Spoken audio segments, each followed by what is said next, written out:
ចាំក្នុងគុកដោយដៃស្រីល្អគ្មានខ្នាយដេកកាយទាំងថ្មម៉ៅអស់ក៏កជីវិត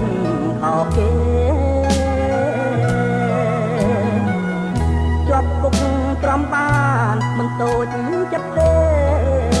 ធ្វើមិនដាច់ច្រឡំភ្នែកស្នេហ៍ស្មានតែបាសនា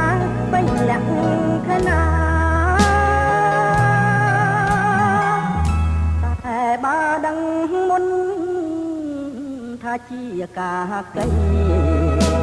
គុំថាឡាយព្រមចារីប្រោបទាំងទាំងល្អី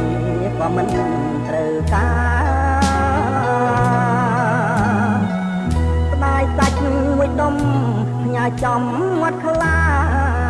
ខ្លោចចិត្តអាណិតបត់នេះថាស្រីពេកថាម៉ែ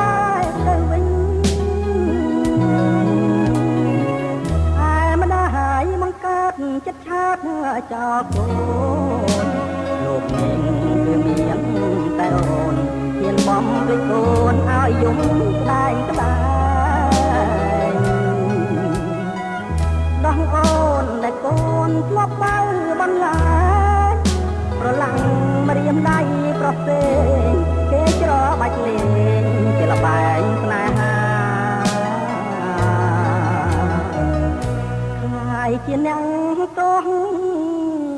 ក៏ព្រោះអ្នកអាយកគុកធ្វើផ្ទះសំបាយមានកត្រែងជីវិតខ្ញុំសោះនេះឬ